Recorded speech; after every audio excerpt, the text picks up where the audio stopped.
Pulso económico de miércoles, que como es tradicional empezamos echando la vista atrás a ver qué tal ha ido nuestro IBEX 35. Hoy subidas, 1,24 arriba, el índice general, eso denota que hay ganas de que el índice suba, 9.645,8, con valores que hoy, en fin, han tenido incrementos importantes. Por ejemplo, es el caso de Banco Sabadell, que sube 3,98, Merlin 2,75 arriba, IAG 2,65 arriba también. En el lado de los que hoy retroceden, Robi se deja en la sesión 1,77, en segundo lugar Repsol, que se deja 0,77, y Ferrovial, que pierde 0,75. Bueno, y a continuación les voy a adelantar algunos de los temas que vamos a tratar en nuestra tertulia económica, la que convocamos aquí cada tarde con los mejores expertos para que ustedes no se pierdan detalle. Bueno, y en nuestra tertulia hoy tenemos que hablar de las previsiones o los avisos, las advertencias del Banco de España, sobre todo a los que tienen la mala suerte de tener rentas bajas. Los alimentos subirán otro 4%, dice el Banco Central, y la energía subirá cerca del 20%, 19,5% para ser exactos. Y también le echaremos un vistazo al éxito o fracaso, más bien parece que fracaso, del famoso impuesto de los ricos. Resulta que hemos podido ya hacer alguna cuenta y se ha recaudado un 58% menos, 623 millones tan solo, a los que, bueno, hay que decir que han contribuido a esos 623 millones apenas 12.000 personas de las primeramente estimadas 23.000 que iban a contribuir con ese impuesto a los ricos. Algunas comunidades están que trinan y lo van a llevar a los tribunales porque consideran este impuesto una invasión competencial. Les presento ya a nuestros invitados en el día de hoy. Doña Sara Carbonell, directora general de CMC Markets España. Muy buenas tardes. Buenas tardes. Hacía tiempo que no la veía. Mucho, ya tenía ganas. ¿Todo bien? Todo fenomenal. Me alegra gracias. mucho. Don Juan Iranzo, muy buenas tardes. Pues encantado de estar una vez más en el programa y sobre todo con doña Sara. Catedrático de Economía Aplicada, lisonjero mayor del reino, así es que no se preocupe usted, y además director de Armadata. Eso es. Gracias por estar aquí. Bueno, le echamos un vistazo al IBEX. Muchos no esperaban que esto se encumbrara a 9.600, casi 50 puntos. En cualquier caso, hoy tenía que haber sido un día de transición a la espera de lo que vaya o no vaya a hacer la FED, pero bueno, al final ha habido respaldo de los bancos y ahí estamos ya disparados. Eso Sara. es, bueno, disparados, ya sabes que en bolsa eso nunca es seguro. Pero efectivamente, como bien dices, la banca, y lo hemos comentado aquí tantas veces, tiene un peso tan grande en el índice que cuando la banca sube, pues pasa esto, ¿no? Es verdad lo que dices, que debería ser jornada de reflexión, porque hasta que además está todo ya o casi descontado, iba a decir todo descontado o casi descontado, no creo que haya grandes movimientos Luego lo vemos, esta noche, sí. Que luego lo vemos, pero sí que es verdad que hoy se han animado sobre todo los bancos.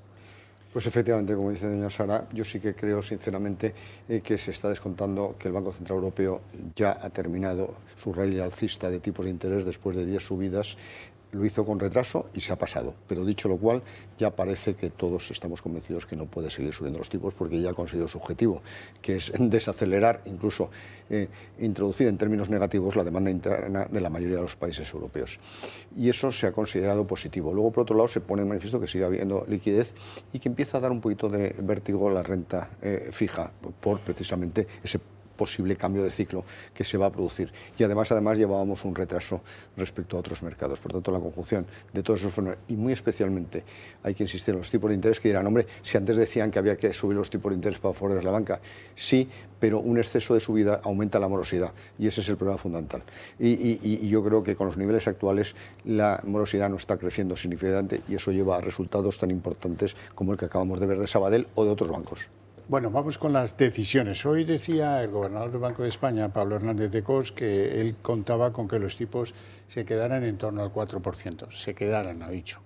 Hoy es el día de la decisión de la Reserva Federal. Se producirá en apenas una hora. La cuestión es que todos apuestan porque van a mantener la calma, no van a hacer nada. La Reserva Federal tiene, eso sí, anunciadas 2 subidas antes de final de año. claro, o sea, lo que todo el mercado piensa, y me incluyo, es que hoy no va a hacer nada, pero lo que es importante es ver el discurso, porque sí que todavía existe la posibilidad pues, de otra subida de aquí a final de año. Es verdad que vimos hoy dato de IPC en Reino Unido, que ha sido un poquito más bajo de lo esperado. Una décima. Sí, pero bueno, eso es verdad que es un poco un alivio y empezamos a ver como la luz al final del túnel y donde sí parece que efectivamente los tipos se pueden estabilizar. Sí que es verdad que yo creo que la situación en Europa quizá no está tan clara, o sea, yo no tengo tan claro que veamos ese fin de subidas al mismo tiempo que en Estados Unidos, a pesar de que efectivamente estamos viendo ya que se mantiene y que empezamos a ver más estabilidad. Pero yo creo que lo importante hoy es ver el discurso y ver un poco que es, como siempre, estar pendientes de esos mensajes que hilan tan fino a ver qué expectativas tienen para final de año. Bueno, pues yo creo que va a mantener los tipos y, hombre, no tiene obligatoriamente que subirlos a lo largo del año, porque en este momento tiene un aliado además en la lucha contra la inflación, que es el dólar. La apreciación del dólar, evidentemente, es antiinflacionista. Por tanto, una subida adicional de tipos de interés lo que haría es todavía favorecer más la apreciación del dólar, que tampoco le beneficia desde el punto de vista del comercio exterior. Por tanto, yo creo que va a estar tranquilo. Y además hay que tener en cuenta una cosa que es algo técnica, pero que hay que poner sobre la mesa, que los efectos de la política monetaria tienen un retardo de unos 11-12 meses, de tal manera que ahora estamos aprovechando los primeros efectos de la subida de tipos. Por tanto, ya no puede seguir subiendo mucho más los tipos, porque el impacto sería cuando la inflación probablemente esté más que controlada. De tal manera que hay que conseguir un equilibrio. Por eso de los desfases, los retardos, que siempre hemos dicho que es lo más peligroso que hay en economía. Y luego, por otro lado, lo que sí que hay que poner también de manifiesto es que la inflación va a repuntar en los próximos meses, sobre todo en España. Somos un país muy dependiente del petróleo, por otras razones que ahora también vamos a ver, y por tanto es posible que lleguemos al 4,5%. Vamos con ese asunto, porque es el Banco de España el que dice, ojo, que van a venir nuevas oleadas inflacionistas. En concreto habla de otras subidas de por lo menos un 4% en el sector de alimentos y de la energía del 19,5%. Ese es el cálculo que hace el Banco de España. Pues lo que ya nos faltaba, sobre todo a las economías domésticas. Hay una cosa que dice el informe, y es que además es verdad que habla la inflación subyacente, habla de moderación, o utiliza la palabra modesta, si recuerdo bien, pero lo que sí que es verdad que hay que tener en cuenta es que habla de fortaleza en la demanda laboral, o bueno, fortaleza, que empieza sí a estar más estable, con lo cual aquí hay un poco un bucle, porque si los salarios suben más de lo esperado, al final volvemos a tener más subida de inflación. Luego es verdad que estamos viendo los precios del petróleo. Justo hoy ha caído algo el crudo, pero hemos tenido un dato de reservas de crudo en Estados Unidos un poquito por debajo de lo esperado, entonces eso, bueno, el primer impacto además es un poco bajista, luego bueno, no ha continuado. Pero en realidad los precios del crudo sí que están altísimos, con lo cual esto para nosotros, efectivamente para nuestra economía es un dato de mucho impacto, con lo cual esos datos corroboran lo que ya sabemos viendo los precios de crudo, y además lo que es verdad también, ahora hablando del dólar, si vemos que el dólar se estabiliza, eso también puede impulsar más, ¿no? Tiene una relación inversa con los precios de la energía. Y en ese sentido, bueno, pues es una perspectiva que no es nada positiva. Y bueno, tenemos una serie de razones, como ha puesto de manifiesto doña Sara, pero además es que nos ha mirado un tuerto. Hemos tenido una sequía enormemente prolongada y además ahora hemos tenido unas inundaciones que también han hecho que se haya perdido una parte de las cosechas. Pero también tenemos bastante culpa en las medidas medioambientales que tanto hemos dicho aquí y que se están aplicando muy especialmente en este momento a los productos agrícolas. Es que no tiene sentido todas las restricciones a la producción agrícola en Europa que está imponiendo en general la Unión Europea, y sin embargo importamos exactamente los mismos productos sin ningún tipo de control. Es una contradicción in terminis. Yo no me voy a oponer jamás al libre comercio, pero hombre, hay que conseguir un equilibrio en que haya reciprocidad, y en este sentido es que nos estamos suicidando. Es que cada día hay una limitación más. La última ha sido al arroz, que es un producto básico en la alimentación también en España, no solo en Asia. tenía ganas de que pasara por aquí porque quiero comentar eso de la revisión del INE, ya saben, de los datos de crecimiento. Aplicada la corrección, resulta que todavía somos la peor economía de la Unión Europea en lo que tuvo que ver con el desplome del COVID y la peor economía europea en lo que tiene que ver con el rebote y salida de la era COVID. O sea que no ha cambiado gran cosa. No ha cambiado nada y además me alegro mucho que me haga esa pregunta. Por una razón muy sencilla. En primer lugar, porque estoy bastante sorprendido por la revisión, porque no se debe a un cambio de los componentes, sino a un cambio de fuentes, que es bastante sorprendente. Wow. En segundo lugar, los palmeros del gobierno, los economistas palmeros del gobierno decían que había que subir 7 o 8 puntos, porque básicamente no correspondía al crecimiento del PIB con el crecimiento del empleo y con el crecimiento de la recaudación fiscal. Pero es que les voy a recordar a los palmeros también del gobierno que precisamente ha mejorado el empleo, que habría que discutirlo, pero han bajado las horas que se trabajan. Por tanto, no es cierto lo que decían, porque la producción es menor. Y luego, por otro lado, la recaudación, ¿cómo se calcula? ¿En términos nominales o en términos reales? En términos nominales, y sin embargo el PIB es en términos reales. Por tanto, aquí hay una confusión metodológica que ha llevado a una revisión importante, porque en el año 2021 ha sido el 16%. Para que recuerden los oyentes, en el año 2000 la economía española provisionalmente había caído el 11,3 y ahora ha caído el 11,2. Me da igual. La economía de la OCDE que más se derrumbó. En el año 2021 no crecimos el 5,5%, sino el 6,4%. Y al año siguiente no el 5,5%, sino el 5,9%. En cualquier caso, somos el país que menos dinamismo mostramos del conjunto de los países europeos. Y por otro lado, hombre, esa machada de que en lugar de recuperar el PIB del año 2019 pre-COVID en el primer trimestre del año 2023, lo hemos hecho en el último 2022. Nada más. Sara. Estoy completamente de acuerdo porque iba a decir sin tener tanta idea de la metodología, pero efectivamente mi pensamiento es el mismo. ¿Qué más da? O sea, el fin del titular es ese, somos los últimos y los que peor nos hemos recuperado, con lo cual volvemos un poco a lo mismo, que no es muy positivo. No hemos hecho las cosas muy bien. Bueno, hablemos de algún titular de la bolsa hoy. Por ejemplo, ¿a qué atribuyen esta subida espectacular, casi el 4% del Banco Sabadell?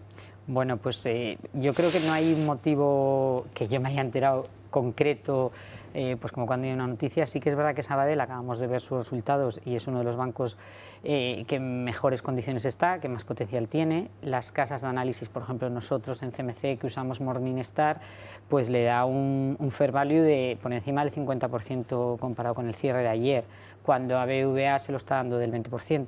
Si cogemos la ratio PER, pues también tenemos que es un banco que está más barato que, por ejemplo, BBVA, no que Banco Santander. Entonces, al final, cuando hay estas subidas en los bancos, sí que es verdad que, como tiene más potencial, yo creo que los inversores se animan más a comprar, lógicamente, el que más potencial tiene. Es la explicación que le doy y es un banco que creo que está muy bien gestionado y que tiene de verdad ese potencial. O sea, de verdad creo que es un banco. El Banco Sabadell muy... estaba en todas las quinielas para fusiones, etcétera, adquisiciones. Y en este sentido, como yo creo que en este caso, afortunadamente, yo soy accionista del Sabadell, no se ha hecho, pues se llevó a cabo una política muy sensata de reestructuración, de incremento del negocio hipotecario y crediticio en general, pero con garantías en este sentido, analizando bastante el riesgo, etcétera. La morosidad es baja y además se retiró, que también lo hemos comentado aquí, se retiró de algunas operaciones extrañas en el Reino Unido, etcétera. Por tanto, yo creo que todas estas razones, junto con lo que decía perfectamente doña Sara, que el precio estaba bajo en comparación con otros bancos, bueno, pues se ha visto más que arrastrado, como la mayoría de los bancos en el día de hoy. Bueno, la verdad es que en la sesión de hoy, la primera mitad, el valor que tiraba del índice hacia arriba era IAG. IAG tira mucho. Sin embargo, bueno, pues estamos en una época en la que los combustibles a ellos también les están incrementando los gastos que tienen que hacer y en la que se ha terminado el verano y entonces pues eso extraña. Bueno, pero en IAG sí que hay más motivo hoy. Primero tenemos, y además un motivo muy común en bolsa, que es que de repente sale un análisis o una noticia. Es Barclays quien le da un potencial, ahora mismo no recuerdo, pero muy alto, y tiene sus motivos. Y en realidad si vemos, por ejemplo, el gráfico de IAG desde marzo 2020, o sea, cuando se desploma todo y empieza la pandemia, no ha retrocedido, cogemos un Fibonacci, que esto en análisis técnico se hace mucho, no ha retrocedido ni el 50%. Retroceder el 50% de toda esa caída sería estar en 3. Si cogemos luego otra caída que también fue fuerte, porque luego recupera, que es desde 2021, ahí sí que con ese potencial que le da Barclays, que si no recuerdo mal es llegar al 2,7, me parece, ahí sí que ya estaría retrocediendo ese 50% desde el 21 y un poco más. ¿Qué pasa? ¿Qué dice Barclays? Pues es verdad que los precios del crudo están muy altos, pero dice, comparado con las compañías americanas, por ejemplo las europeas, sí se cubren respecto al precio de la energía.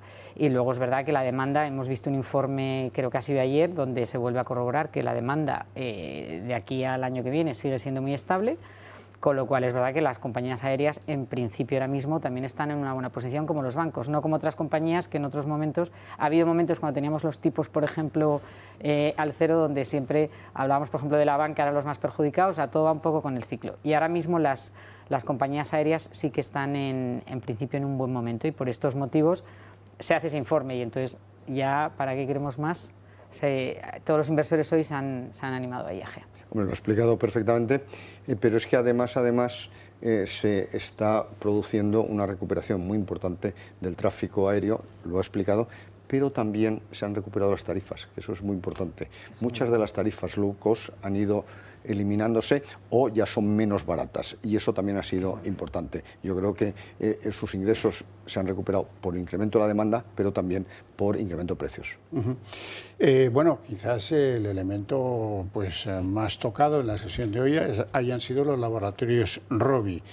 Borran el 4% o cerca del 4%, han llegado a borrar. Luego al final eso se ha bajado, ha quedado en cerca del 2%. La cuestión es que lo que le afecta a Rovi, aquí sí que hay una noticia, y es que su gran valedor, que es el productor de vacunas Moderna, empieza ya a cortar colaboraciones con algunas otras compañías para producir la vacuna.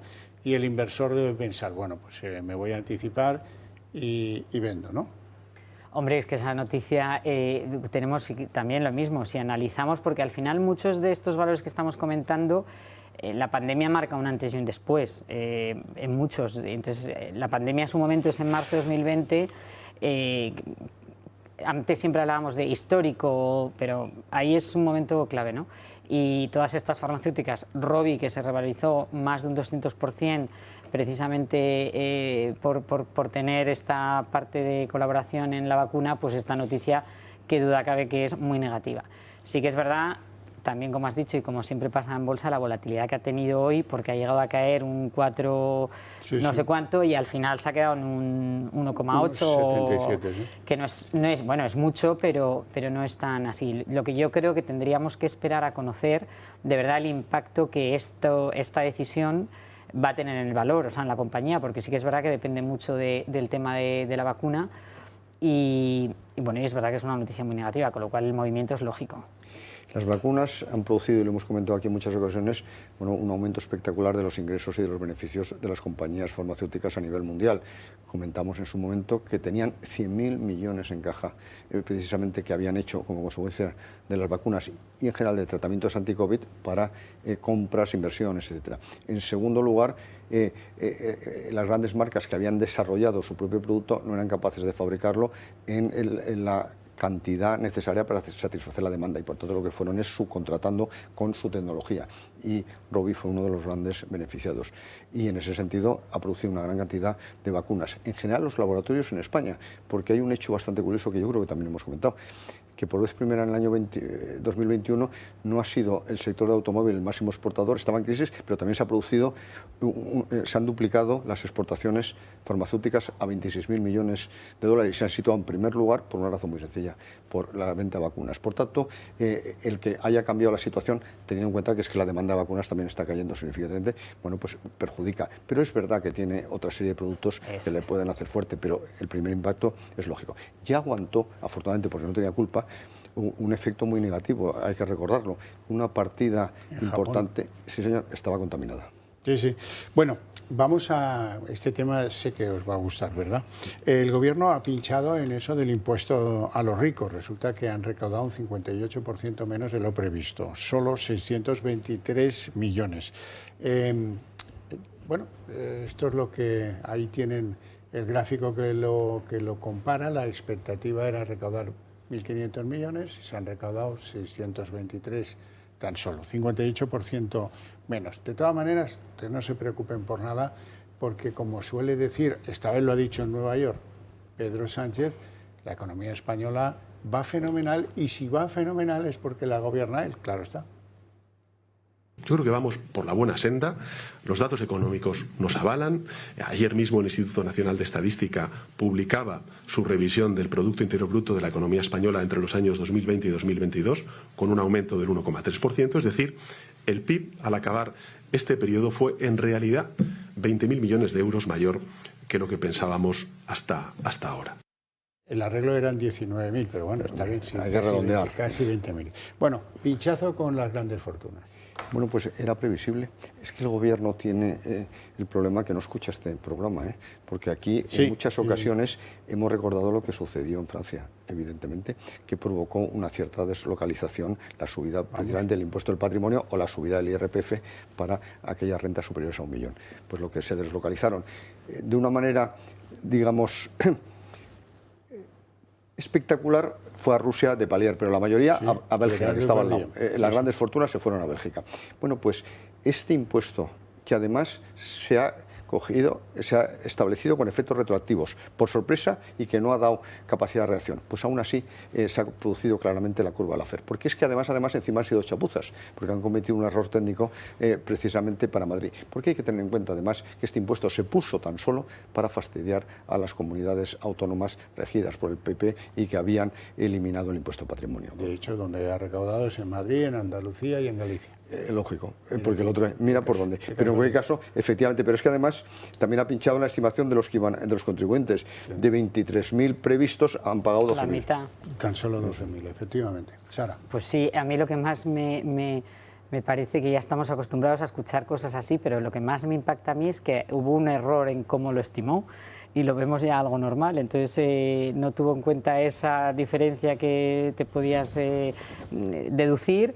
Y luego también hay otro impacto, que es que comunidades autónomas como Cataluña lo que han hecho, han dicho, bueno, pues entonces lo subo yo aquí, que no se lo lleve el Estado, nos lo quedamos aquí, con lo cual al final, de todas formas, no deja de ser una cantidad que sí que han pagado muchas fortunas, que a mí en cierto modo me parece un poco injusto. Y que ya afortunadamente han recurrido y que lo van a ganar casi con toda seguridad. Claro, porque es ilegal. Absolutamente. Bueno, esa economía también gestionada, en la que hay sectores que piden a gritos que se simplifique y que se haga una legislación coherente, pues el inmobiliario es uno de los que más grita. Bien, hoy hemos sabido que la compraventa de viviendas ha caído un 10,5% y es el sexto mes consecutivo de caídas. La compraventa de viviendas registró en julio un descenso del 10,5% respecto al mismo mes del año pasado, su cifra más baja en este mes desde 2020, en un contexto de tipos de interés más elevados para contener la inflación, según ha informado este miércoles el Instituto Nacional de Estadística, con este retroceso interanual que amplía en más de 4 puntos el registrado en junio. La compraventa de viviendas encadena 6 meses de tasas interanuales negativas. El descenso en la compraventa se ha debido a la caída tanto de las operaciones sobre pisos de segunda mano como a las realizadas sobre viviendas nuevas. En concreto, la compraventa de viviendas usadas bajó un 11,2% en el séptimo mes del año, hasta sumar 40.036 operaciones, mientras que las transacciones realizadas sobre pisos nuevos disminuyeron un 7,4% hasta las 8.267 operaciones. En tasa intermensual, julio sobre junio, la compraventa de viviendas se contrajo un 10,5%, su mayor caída en un mes de julio en al menos 5 años. Bueno, pues efectivamente, a pesar de estos datos, el sector de la construcción, me atrevo a decir, está aguantando bastante, porque hay que tener en cuenta que esa subida espectacular de los tipos de interés lo que hace es encarecer la vivienda para aquellas personas que tienen que endeudarse, que son la mayoría, para poderla adquirir, de tal manera que es lógico que se hayan reducido las transacciones. También han animado mucho esa ley de la vivienda, sobre todo para aquellos que compraban viviendas para alquilar. que lo que han conseguido es todo lo contrario de lo buscado, encarecer enormemente el alquiler. Pero también lo que hay que poner de manifiesto es que hay escasez de producto y eso también limita algunas transacciones, pero lo que está provocando es una fuerte subida de precios. Los precios siguen subiendo y de hecho también hemos comentado aquí que por vez primera en la historia de España el precio medio del metro cuadrado en España de media ha superado los 2.000 euros. Pues sí. Bueno, no tenemos tiempo para más, lo dejamos aquí. Mi agradecimiento a ustedes dos por su presencia y sus opiniones, a ustedes también por el interés que demuestran por este programa, pero para ustedes tengo premio porque a la vuelta de publicidad abrimos aquí la redacción abierta con todo lo que trae la política.